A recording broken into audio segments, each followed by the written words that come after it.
afternoon. Good afternoon, everybody, and welcome to Psychiatry Grand Rounds. My name is Tony Rothschild. I'm the chair of the Grand Rounds Committee. Couple of announcements. Just a reminder that when you signed into Zoom, you are signing into Grand Rounds, but in order to receive credit for attending, you need to complete the survey in the Survey Monkey that came with the Grand Rounds announcement on Monday. A reminder that Grand Rounds will be over Zoom for the rest of the calendar year 2021, and we have not made a decision yet about 2022. If you have questions for the speaker, please type them at any time in the chat, and at the end of her talk, Dr. Skian will ask the speaker the questions. Next rounds will be given by Dr. Chloe Jennifer Jordan from McLean Hospital, and the title of her talk is From Mechanism to Medication, Examining Neural Circuitry Underlying Opioid Reward and Treatment Strategies for Opioid Use Disorder. It's my pleasure to introduce Dr. Brian Skian, who's an assistant professor of psychiatry and pediatrics and director of our child and adolescent psychiatry training program, director of the Child Emergency Mental Health and Child Consult Liaison Psychiatry, and also director of college mental health. Brian. Thank you so much, Dr. Rothschild. It's my delight to introduce Dr. Cathryn Galanter today as our Grand Round speaker. Dr. Galanter went to New York University Medical School and then completed her residency training and fellowship, including a T32 research fellowship at Columbia. She also obtained an NIMH Career Development Award on improving child psychiatrist clinical decision-making. And after her K Award, she's remained at Columbia as the director of the Pediatric Bipolar Service at Children's Hospital of New York. She then went to SUNY Downstate and Kings County Hospital in 2011, where she continues to serve as the Child and Adolescent Psychiatry Training Director. She spent the last 2 decades training primary care physicians in the assessment and treatment of children's mental health, and is a founding member of the Scientific Steering Committee of the Mini Fellowship in Pediatric Primary Psychopharmacology. In addition to numerous grants and peer-reviewed publications and book chapters, she's also the site principal investigator of the PCORI-funded mobility study and serves currently as the secretary of the American Academy of Child and Adolescent Psychiatry. To save time for her presentation that I'm really looking forward to, I'm going to turn it over to Dr. Galanter. Thank you so much for joining us today. Okay. Oh, well, thank you so much for having me and for that really nice introduction. It's really wonderful to be here. And, you know, it would be so much better if we could be doing it in person. You know, it's always really exciting to see different programs and see how things are done in different parts of the country. So I am now going to get my slides ready. So it's just going to take me a second. So let's see. So I'm sharing my screen, and then I am switching to slideshow. Okay, perfect. Okay, so today, and then actually let me do that so I'm small. Okay, so today I'm going to be talking about diagnosing bipolar disorder. Where have we come from and where are we going? And here we go. Oh, that is not what I meant to do. I apologize.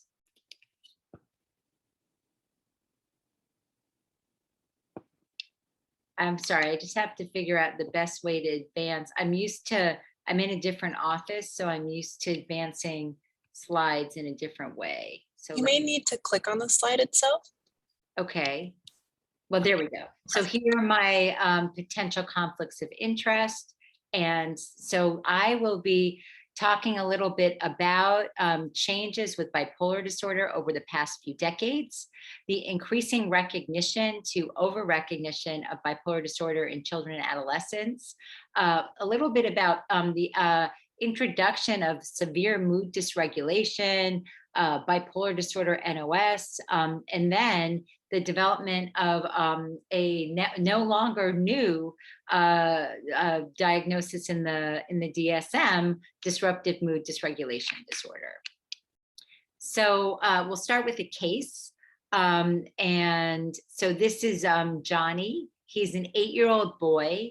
He lives with his parents. His 2 younger brothers is in 3rd grade in a regular education classroom.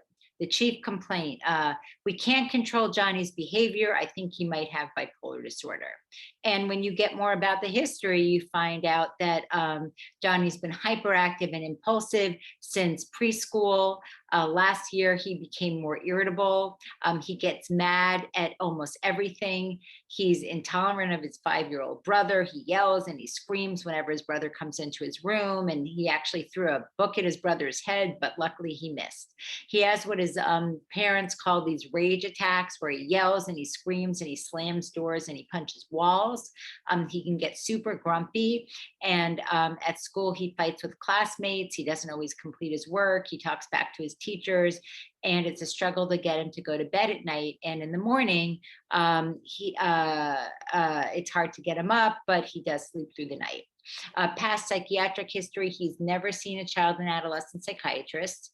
Teachers are concerned about his behavior in the past, but they say he'll grow out of it. And then last year, they recommended an evaluation, but his mom did not want to for fear of stigma. He's got difficulty listening at home, and that's been going on for quite a long time, and has tantrums when limits are set.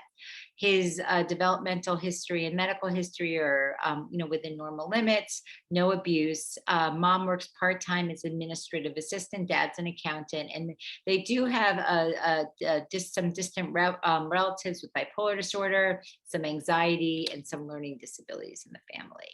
So what is Johnny's diagnosis, right? And more than one could apply. So, right, because as we know with kids, right, we've got, we'd like to say that comorbidity is the rule and not the exception.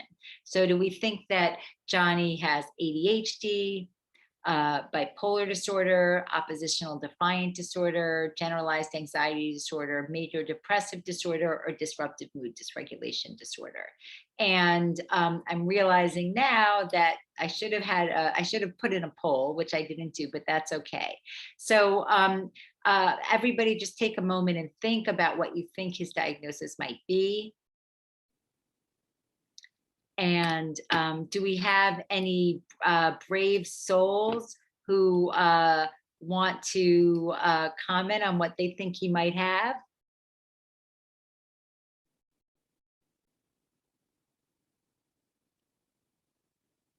And if there are no brave souls, because we don't want to, I can tell you guys that, these days, whenever I present this case, I think a lot of people think that his diagnosis might be DMDD. Maybe some people think he has bipolar disorder. He certainly, has a long history of what I would say is consistent with ADHD.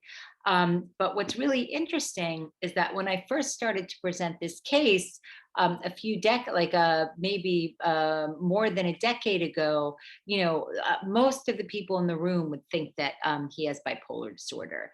And so I think that really reflects a real shift in the way that we think about diagnoses with bipolar disorder with kids. So,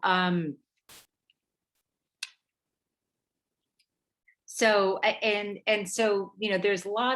there's my experience, right, in this, using this vignette as a case study, but there's a lot of documentation of this in the literature, right? And so when we look all the way back and we think about bipolar disorder in kids, right?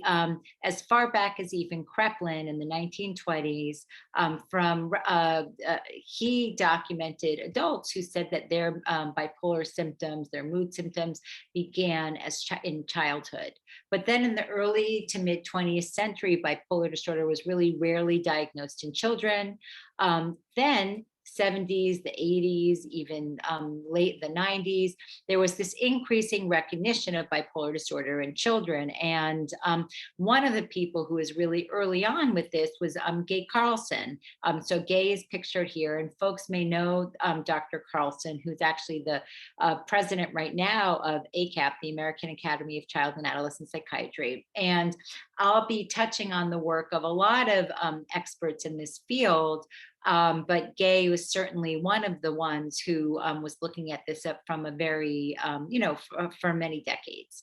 And experts questioned whether bipolar disorder in children looked the same as adults, right? So there were these ideas that, we have these diagnostic criteria for bipolar disorder. They were developed for adults. Do they apply to kids? Do we need to use a different set of criteria? So the other thing that was going on around that time, in the mid 90s, there was a big group in Boston, mostly led up by Joe Biederman, but there were a lot of other investigators that worked with him. And they had this idea that ADHD with severe irritability might be bipolar disorder. There was, they came up with this idea of a CBCL mania proxy. And so for those who are not familiar with that, that's the Achenbach or the CBCL is a kind of a kind of a symptom checklist to get symptom scales for kids. You can give them to parents, you can give them to teachers. And for kids who had high anxiety, high disruptive behavior and mood and anxiety, they thought that might be a proxy for bipolar disorder. Now, later, and this led to all of this idea about this increasing idea that kids with really, really severe irritability, that might be a different form of bipolar disorder. And so one of the real kind of classic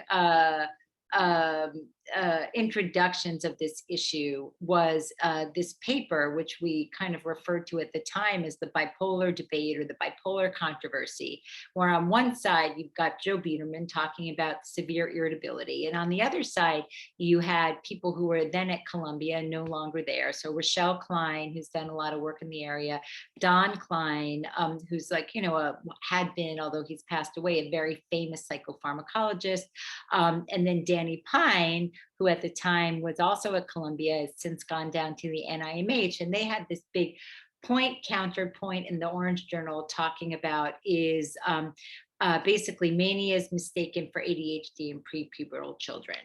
And so then, right, the other idea that was going on was this idea that ultra rapid so Barbara Geller, and Barbara Geller was at WashU at the time. She really was another person who shed a lot of really important light on this bipolar question. Barbara Geller had this idea that kids with bipolar disorder would have multiple cycles throughout the day. So however you would think about rapid cycling in adults, it was very different in kids. Their mood was rapidly changing. The cycles would occur within the day. The other thing was that all of these questions about bipolar disorder were really getting picked up by the lay press. So the Paploses, Dimitri Paplos and his wife wrote a book called The Bipolar Child. It described this atypical presentation or rapid cycling of bipolar disorder, these rage attacks. And the other thing that happened around that time was that they had a NIMH research roundtable about prepubertal bipolar disorder. And their consensus was that bipolar disorder existed in kids, right? Before that, people weren't even sure it existed. So, but they, all these researchers came together, bipolar disorder exists. What about this confusion about this ADHD and irritability piece and this overlap between bipolar and ADHD? So when you look back, I've been talking a little bit about the history of bipolar and how we got to where we were around 2000-ish, right? But what about the history of ADHD? And when you look back, on early descriptions of ADHD, things like hyperkinetic behavior syndrome, etc., what you'll see is that those early descriptions of ADHD actually identified a lot of irritability. And for any of us who work with kids with ADHD, we know that kids with ADHD have a lot of impulsivity, and impulsivity can be a short fuse. So that might mean you have a lot of temper tantrums, right? So kids with ADHD, they blow up, but then they calm down.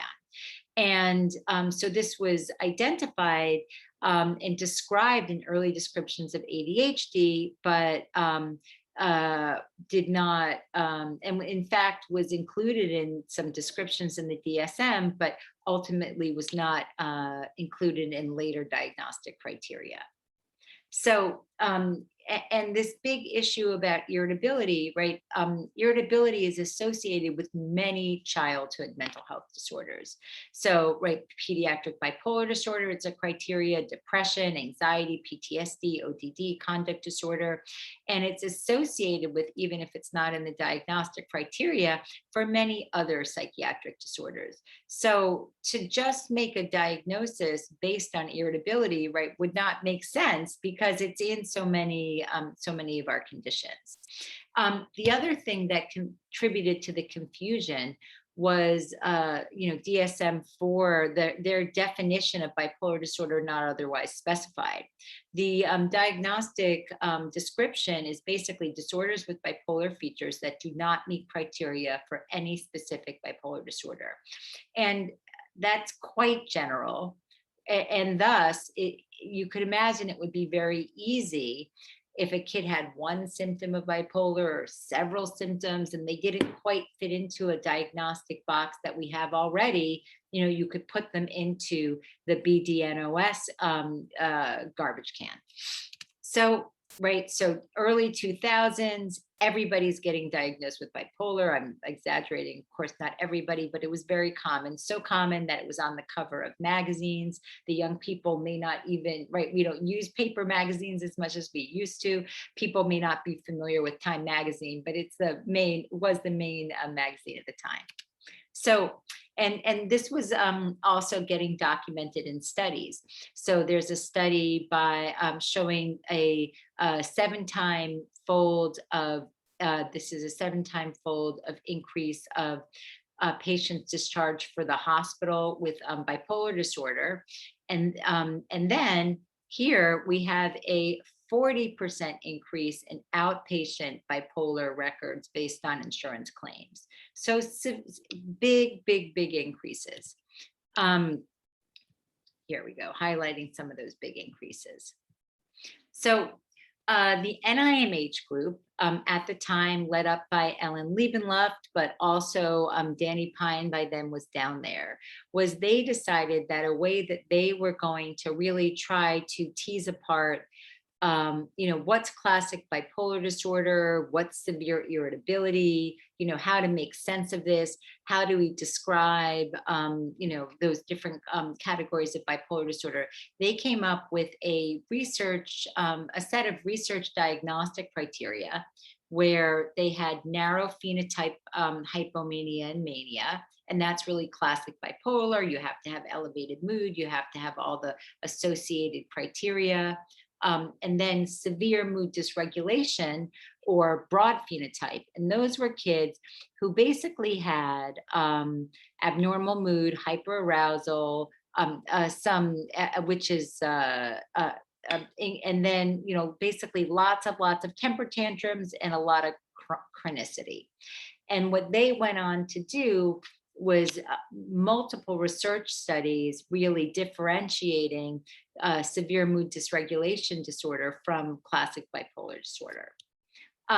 The other group that did a lot of work with bipolar NOS was the COBE group. So that's Course and Outcome of Bipolar Youth. That was a multi-site group. It was Pittsburgh, Brown, UCLA. And they looked at the course and outcome of kids with both classic bipolar disorder, but then also bipolar disorder NOS.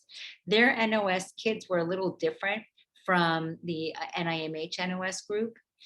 So kids who had basically either a mood episode and we're one symptom short, as in like only, not having the 3 or 4 B criteria, would be diagnosed with NOS, or people who had very, very brief episodes, right? So met full criteria for an episode, except it didn't have to be the whole week. It could just be 4 hours, but they had to have at least 4 days of them. So imagine a kid who had, super brief episodes. And so when you look across, kind of comparing bipolar 1 to bipolar NOS, and we'll call that, the Kobe style bipolar NOS and SMD, what you see was irritability was common in all of the groups and required for SMD. A manic episode is required for bipolar 1. For bipolar NOS, had to be less than 4 days. And for SMD, it was exclusionary. I should have mentioned that. If you have a manic episode, that would exclude you from having SMD. All of the kids in all the groups were actually very highly comorbid. Lots of ADHD, lots of ODD, lots of anxiety across all the groups, although the SMD kids even more anxiety. Family history of bipolar disorder, very high in the bipolar 1, pretty high in the bipolar NOS, and low in the SMD group. And then when you look at outcomes, right? So kids with bipolar 1, so how many kids actually go on to convert to bipolar 1, right? So of the bipolar NOS groups, actually about 50% converted to bipolar 1 or bipolar 2 when they followed them out after 7 years. And then the SMD kids, very unlikely, right? And so another piece of work that that they looked at was, when you look at kids with severe irritability, which was their proxy for SMD, when you look at them years out, do they end up developing bipolar disorder? And in fact, in a lot of prospective epidemiological studies, they did not. They went on to develop, more likely to develop depression or anxiety. And then in terms of the pathophysiology, bipolar 1 and SMD had some commonalities and some differences. So the other thing that people were looking at in trying to disentangle all of these issues were what was going on with the decision-making of child and adolescent psychiatrists. So several different investigators did research in this area. They found that US doctors were much more likely to diagnose bipolar disorder than German doctors. And then when you showed clinical vignettes to US clinicians and UK clinicians, the US clinicians were more likely to diagnose bipolar disorder than the UK clinicians, right? So some of these things indicate there may be patterns, be it national patterns or even regional patterns that factor into who's getting diagnosed.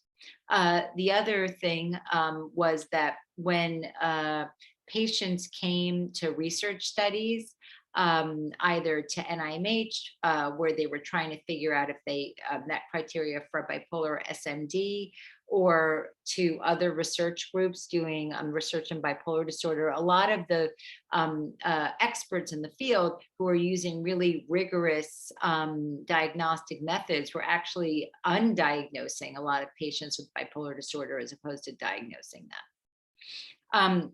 At the time, I did a survey of child and adolescent psychiatrists. They were ACAP members. It was a small study, but anyone who surveys doctors know that about a 50% participation rate is actually pretty good for doctors. We asked them to name the symptoms that led them to diagnose a patient with bipolar disorder. And actually only about 40% of them reported symptoms that were sufficient to meet DSM mania criteria. The symptoms that were highly ranked for them with respect to frequency, importance, and diagnosticity were mood lability, grandiosity, family history, aggression, and also expansive and elevated mood. So at the time, it led us to believe that child and adolescent psychiatrists were using factors that were more salient to them, as opposed to what we would think of as true DSM criteria. And it is just, when you're thinking about bipolar disorder with kids, it's just so important to be systematic in how you do your assessment. And so systematic by using DSM criteria. And interestingly, when you look at DSM diagnostic research instruments, or ones that are based on the DSM, you actually find that a lot of them interpret the criteria in slightly different ways. So if you do a deep dive of some of the research interviews, you will find that there are differences, which is quite interesting. So folks may remember that there was the NIMH roundtable around the turn of the century. Bipolar disorder exists. They convened another one, and for that roundtable, they wanted to come up with research diagnostic criteria for bipolar disorder, to make sure the whole field was thinking about bipolar disorder in the same way. So they emphasized the importance of episodes, right? So not only do you have to have elated or irritable mood, but those B criteria have to happen at the same time. So that those kids with chronic irritability might not necessarily meet the episode criteria, right? They also had guidelines of overlapping symptoms. So that means that if you think about the B criteria, you have to have increased, increased energy, increased talkativeness, all of that stuff has to be increased from a kid's baseline. Let's say they have symptoms in between episodes, to count toward the episode, it has to be increased. They also operationalized NOS for purposes of research. So this gets back to maybe one of the really important parts that I always think about when you assess for bipolar disorder. You're really looking for a manic episode. So you want to make sure that the child or adolescent has a distinct period of abnormally and persistently elevated expansive or irritable mood, with the increased energy or activity lasting at least 1 week, or any duration if hospitalization is necessary. And so when you're really looking for episodes as a clinician, then you do a really good job of really identifying the bipolar disorder and weeding out some of the other things. So then disruptive mood dysregulation disorder got introduced. And so I'll talk a little bit about this because it relates a lot to bipolar disorder. So we were talking earlier about the rise and the rise and the rise of bipolar disorder, and a lot of kids getting diagnosed with it. It was so great that bipolar disorder got back on the map, but perhaps people had gone too far. And so there was a real interest in trying to characterize or put a diagnostic label on these kids who had this really severe irritability and really severe outbursts. And the DSM examined this, the DSM work groups examined this in a very systematic way. So they did a comprehensive review of scientific literature. There was a full discussion by the work group. They had a DSM-5 task force, a scientific review committee, clinical and public health committee, review and feedback from mental health clinicians, advocacy organizations, et cetera. They also did field trials, and then eventually the Board of Trustees and the Assembly gave its final approval. And so DMDD, you guys may recognize some of the symptoms from SMD, that research diagnosis. So these are kids with severe recurrent temper outbursts. They're out of proportion. They're inconsistent with developmental level. You have to have at least 3 of them a week. And the mood between the temper outbursts is persistently negative or irritable or angry. and has to be going on for at least 12 months. That gets to that whole chronic piece we've been talking about, and at least in 2 settings. And the diagnosis is made between 6 and 18, and the onset has to be before 10. And if you've ever had a manic episode or a manic mood for even a day, you would not get the DMDD diagnosis. So they took DMDD out and tried it out in field trials to see what the interclinician reliability was. On inpatient settings, they got acceptable agreement. So basically, a patient would get assessed using their kind of the checklist that they had for the field trials. They would assess them again, and there was pretty good agreement between the 2 clinicians, or a moderate agreement. In outpatient settings, the agreement was actually pretty poor. So the kappas were like about, you can see the numbers here, there's a range, they were not very good. But all the same, there was still a really big interest in moving forward with DMDD. And the reason was that, as we mentioned, big increases, and it was really a big public health concern to not have a different diagnosis. And the thinking too was that if we have this more systematic way of doing the assessments, we have a new diagnostic criteria, we can study it. We can identify the best treatments. And of course, that process is still underway. So, there have been some researchers who've started to look at DMDD in clinical samples, in secondary data analyses, and what folks have found is that with DMDD, you have really high rates of ADHD, ODD, and conduct disorder, and that it's actually quite rare in kids who don't have those conditions. Sometimes it's hard to distinguish it from ODD, and it's unstable in prospective trials. So if you get diagnosed with DMDD at some point, you may not continue to have it. So all of those interesting things to keep in mind.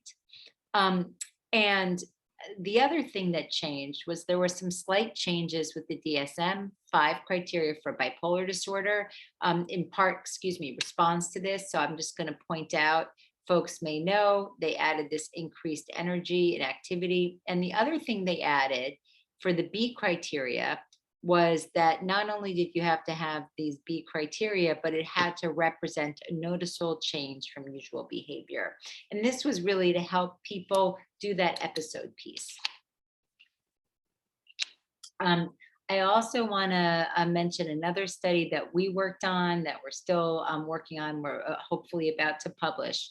So what we did was we showed researchers in the field vignettes of patients with bipolar disorder or bipolar NOS. The vignettes were gathered as part of a genetic study.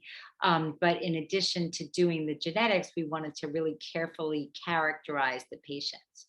Then we asked the clinicians to rank on a visual analog scale how likely it was they thought that the patient might have an episode, they might have mania, and then we went through all the different criteria for bipolar disorder, and we asked them how likely it was that the patient might have either mania, hypomania, or bipolar NOS. And what we found in this study, and realized these were all clinicians who were working with bipolar disorder, what we found was that the interclass correlations, so the agreement was pretty good for mania, 0.4. But for hypomania and bipolar NOS, it was not very good. These are low ICCs. We also compared the assessments people had based on the vignettes to the diagnoses that were gotten through a case ads. And what we found, interestingly, was that for for the case ads diagnosis of these cases, and there were just a few, 12 of the 12, 7 had mania, 3 had hypomania, and 2 had bipolar NOS. And when you asked, when the clinicians who did the ratings as part of the research, they had actually pretty poor CAPA, so poor agreement with the KSADS, assessments, which is interesting. So what do we do to help get our clinicians better educated about doing good assessment of bipolar disorder? So I'll mention one body of work that's been done by Eric Youngstrom and a lot of his colleagues. And one thing that Eric does is he looks at the decision making of doctors and has tried different techniques to support their decision making around bipolar disorder. So as an example, they tried a cognitive debiasing technique, and they found that when they showed clinicians case vignettes, they gave them the debiasing technique, but they compared those to clinicians doing assessment as usual, that using the debiasing technique actually led to better assessment. What were some of their tricks? Reminders to consider the alternatives. So like doing things like symptom checklists, asking yourself what else this might be, using metacognitive tricks, decreasing your reliance on memory, right? So it's using things like mnemonics to remember bipolar symptoms, using actuarial approaches and simulation, so doing practice. The other thing that we've noticed over the since the introduction of DSM-5, there have been a few studies that have looked at changes in rates. So one study from Kentucky Medicaid data showed that since the introduction of DMDD, you have an increase in the rates, which of course you have to increase from 0. But if over the whole, over 5 years, there's a continued increase and decreasing rates of mood disorder NOS. Another Medicaid database that looked at inpatient admissions in Nevada showed a decrease in bipolar diagnosis and an increase in depressive disorders in girls in that same population. They didn't look at other diagnoses, just mood diagnoses. So what do we do as clinicians when we're trying to rule in or rule out bipolar disorder and DMDD? I can tell you what I recommend. And, you know, some of this I got, early on in my research career, I had the opportunity to go and observe with a lot of investigators who are doing bipolar research. And so some of what I recommend here is kind of techniques that have been pulled from different research diagnostic interviews, but that somebody can do in a clinical practice if they're not using a structured diagnostic method. So first things first, you want to ascertain episodes. So I always ask patients and parents, what was the worst manic episode or the most classic manic episode? What was the worst depressive episode? What's the child like during euthymia? And then I do that together. So I ask the kid and the parent together to decide the most extreme manic episode. And then when I'm interviewing a child and a parent separately, right, because we always do that with kids, we want to make sure we're interviewing them separately for privacy reasons, et cetera. When I'm trying to decide if I think that manic episode met criteria, I'm doing it based on that one episode, so that I'm not looking at symptoms across a child's whole lifetime, but within that episode.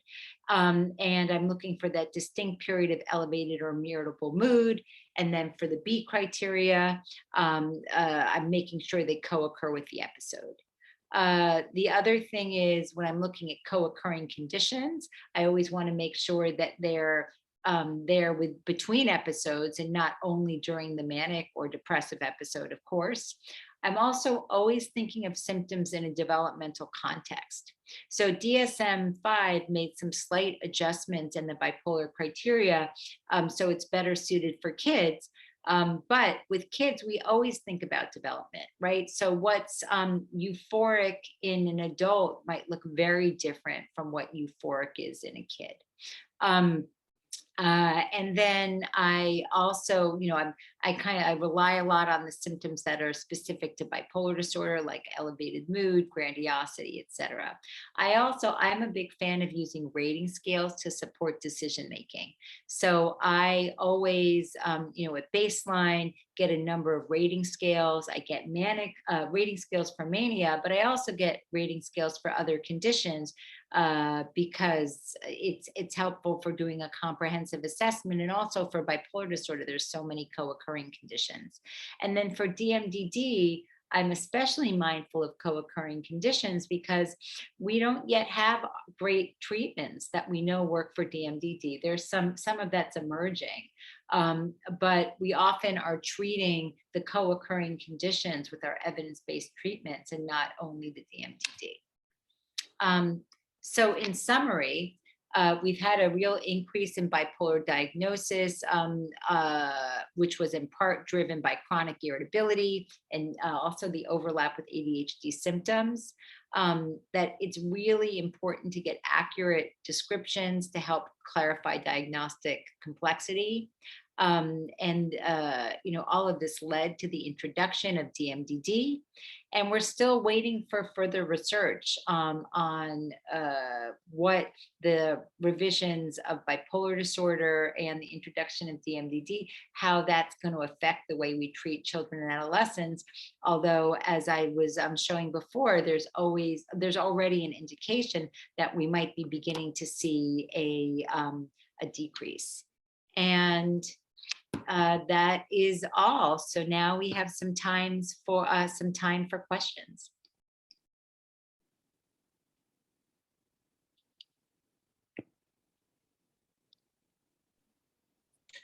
Thank you so much for that talk. I think one of the most common questions I get from trainees is, how do you diagnose bipolar disorder in kids? Because they overlap with so many of the disorders that you're talking about.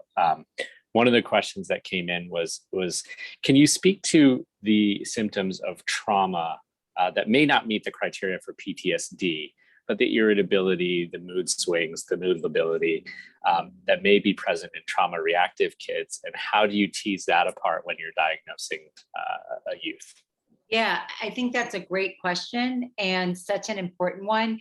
And a lot of the kids that we see who have these outbursts have a really significant history of trauma. And it can be not exclusively, mind you, but it does come up a lot. And, one thing that I always do is a timeline, right? So when you're doing a careful timeline, sometimes you can tease some of this stuff apart.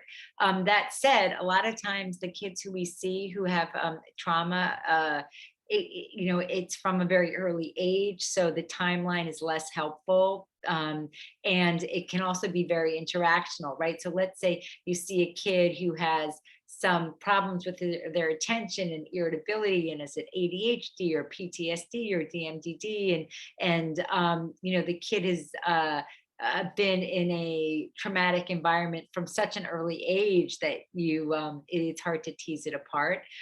The other thing I would say, and I'm sure you guys are aware of this, is when you're thinking about trauma-informed care, especially for kids who have really bad outbursts, right? We have to be so mindful that when we're trying to keep them safe, that we're not re-traumatizing them. And that's another thing that can get super complicated. So I'm not sure if I had answers to your question, but I really think pointing out the fact that kids who've experienced trauma can have a lot of irritability and it can make the diagnosis confusing is a great point. So thank you for bringing that up. Thank you. And I'm seeing another question from Dr. Rothschild here. Can you comment on some of the emerging evidence for treatment of DMDD? You mentioned that in passing. What kinds of things are on the horizon for us? Yeah. So there's some stuff, but not a lot. There are some of the research has looked at kids with ADHD and co-occurring irritability. Some of that even predates when DMDD was established, but I think it's a very reasonable place to start. So, stimulants can be helpful for treating ADHD and often actually decrease the irritability in kids who have DMDD. And they're tons of studies that show that. And in addition, for kids who have ADHD and aggression, oftentimes just a stimulant, if you better control their ADHD with a stimulant, the aggression improves also. So that gets a little bit to treating the other conditions. There have been some studies of there was one study that came out of the NIMH group where they gave the kids, these are kids with what was then called SMD, but there's a ton of overlap with SMD and DMDD. And when they did secondary analyses, most of the kids who were in the study met criteria for DMDD, and those kids got stimulants and then got Celexa, and they had a small improvement in the irritability also. The other thing is there have been some studies on kids with ADHD and irritability where they get started with stimulant treatment, and then they either have gotten Risperdal or Depakote, and that's all work by Joe Blader, and that's been helpful. That's not DMDD per se, but it's ADHD and irritability. The other thing that's incredibly helpful, I think, and this is what I do clinically, is behavioral treatment. So there's a study that shows that an adapted DBT for kids with this kind of disruptive behavior is efficacious. It's a small RCT, but although finding clinicians who are expert in DBT for this young population is not so easy, but that's one thing I highly recommend. The other thing is there's some evidence that doing kind of a behavioral management kind of CBT approach to managing behavior in partnership with stimulants and can also be very helpful. So we're not there yet, but there's some things that look promising.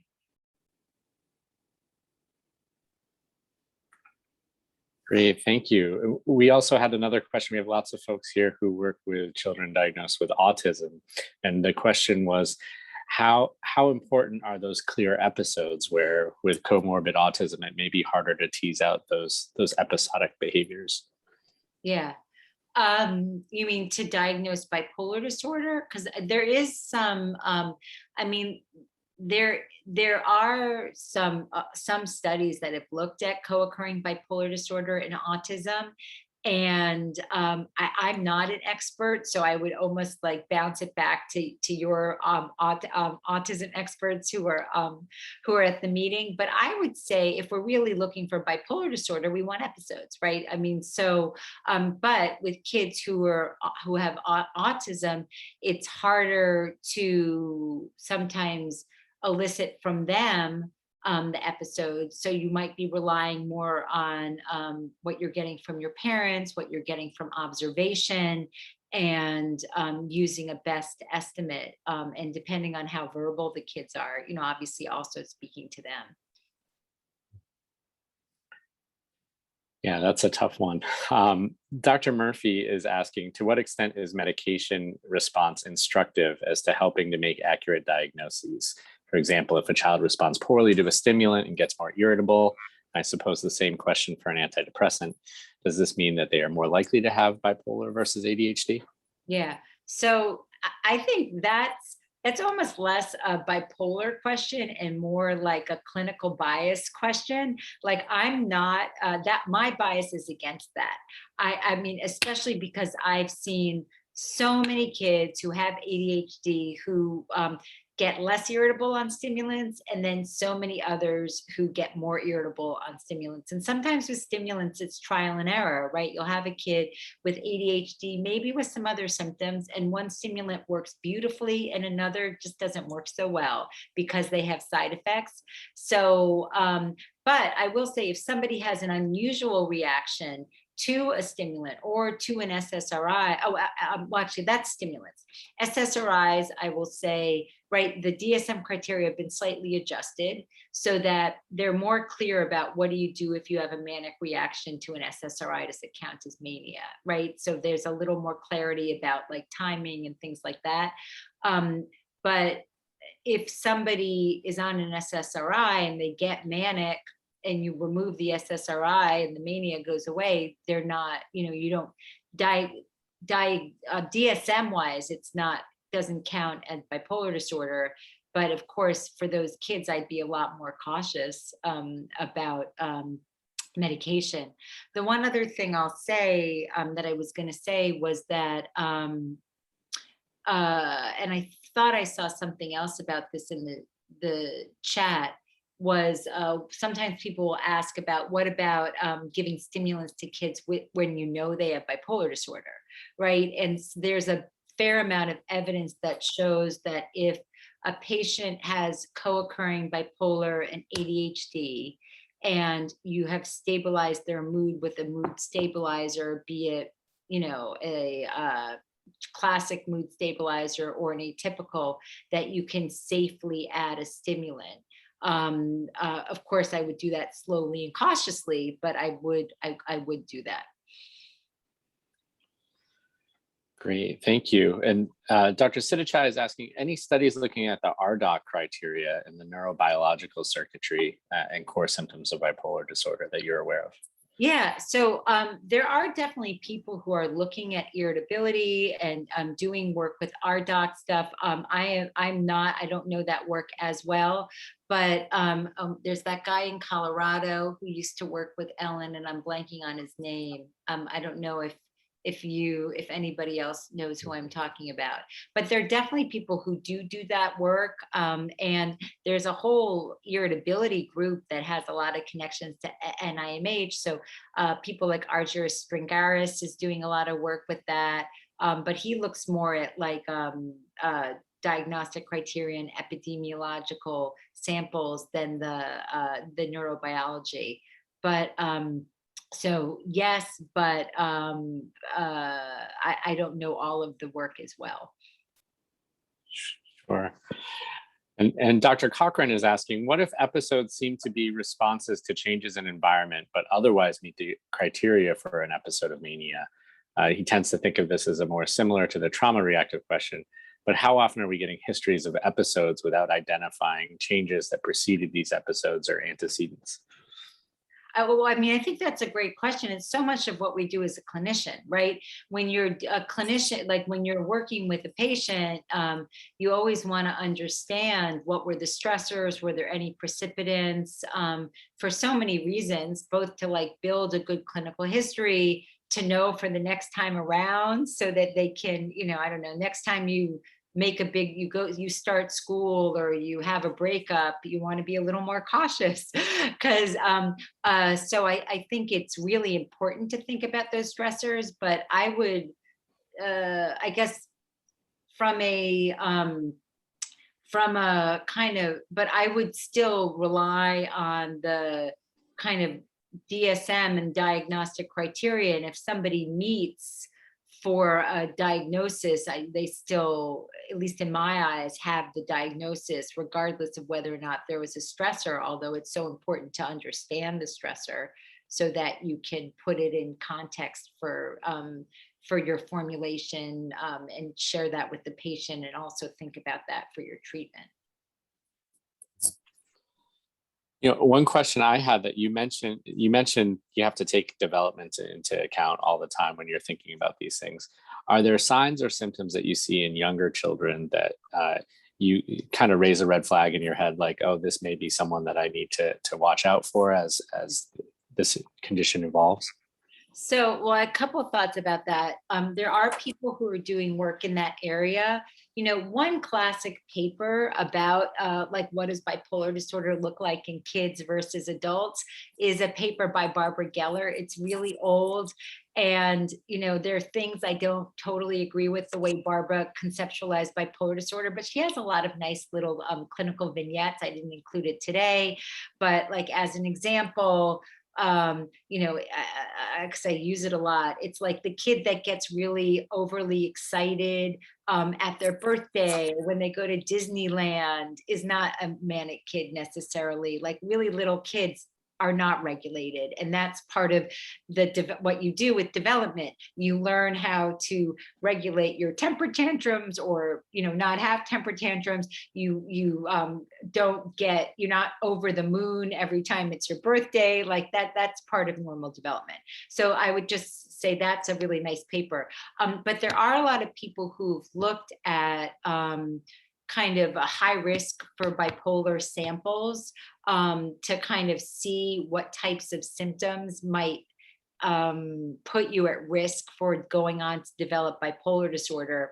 And, so there's that whole, the Kobe stuff, right? So that people who have very mini episodes, sometimes those, and it's mini episodes, but in addition to having being impaired, right? It's many episodes being psychiatrically ill enough to get into Kobe. Those, a significant minority of those patients do go on to have bipolar 1 and bipolar 2. The other thing for the high risk studies is there seems to be a bit of an association with kids who have a first degree relative with bipolar disorder will sometimes do this trajectory where they go from anxiety to depression to go on to have mania. And that's been shown in some studies. But of course, we know some people, children have anxiety and then go on to have depression and don't go on to have mania. But it's another thing. The other thing I would encourage people to look at was there's a cool study out of the Pittsburgh group for their high risk group, and they have a risk calculator where if somebody has a first degree relative or a parent with bipolar disorder, you have to do a few structured measures, but you can actually put the data into their risk calculator and see what the likelihood is of somebody developing bipolar disorder.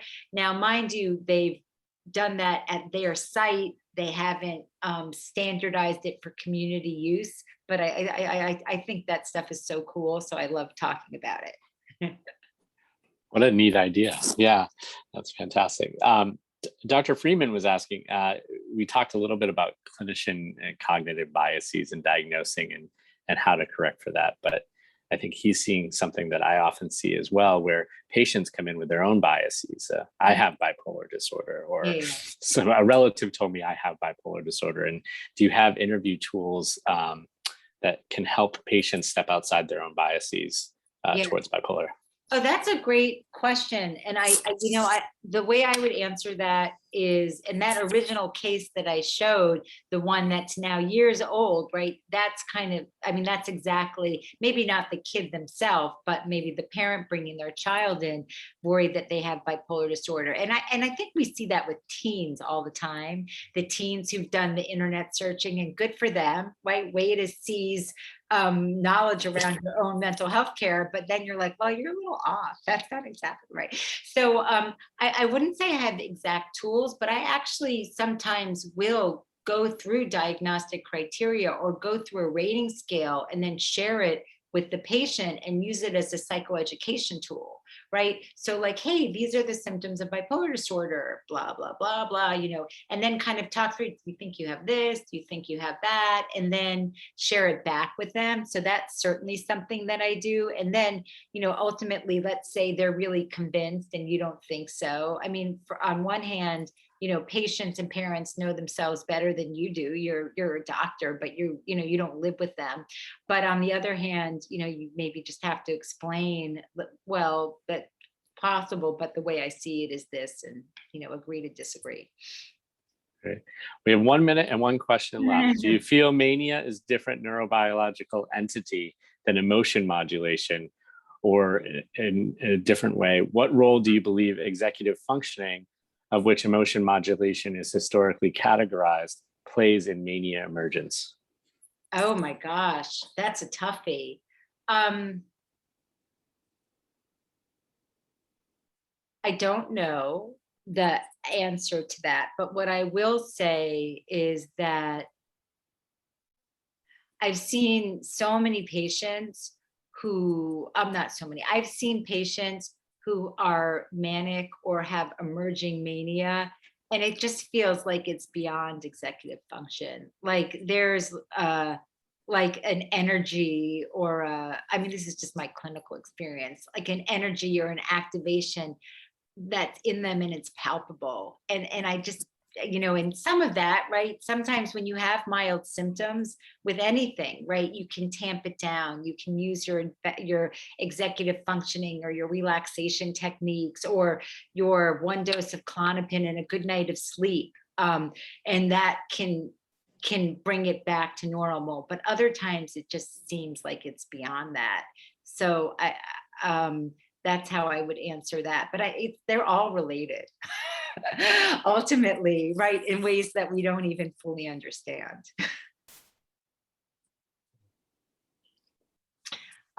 Okay, well, thank you so much. Thanks, everybody. And then don't hesitate to reach out if you have any questions. And then I'm glad to share the slides. I don't know if anybody's interested, just let me know and I can share them with one of the people with whom I've been coordinating. So thanks a lot. Thank you so much for coming and taking the time to visit us today. Really appreciate it. Nice to see everybody.